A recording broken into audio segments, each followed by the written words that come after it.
શું તમારા જીવનમાં અત્યારે કોઈ પણ પ્રોબ્લેમ ચાલી રહ્યા છે અને આ પ્રોબ્લેમમાંથી બહાર નીકળવા માગો છો? તો હું તમને એક ટ્રીક બતાવું અને એ ટ્રીક આજથી જ અમલ કરવાનું ચાલુ કરો. શું? તો કે ભગવાનને પ્રાર્થના કરવાનું ચાલુ કરો.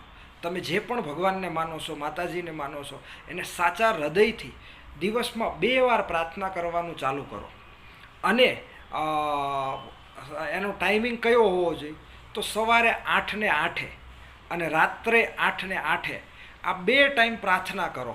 અને એ પ્રાર્થના એવી રીતે કરવાની છે કે મારા પ્રોબ્લેમ દૂર થઈ રહ્યા છે, હું એકદમ ખુલી રહ્યો છું, ખીલી રહ્યો છું, અને મારા હૃદયની અંદર પ્રેમ, શાંતિ, સુખ, સમૃદ્ધિ, સફળતા, આનંદ, ખુશી આ ભગવાન મારી ઉપર વરસાવી રહ્યા છે, આવો ભાવ કરવાનો છે.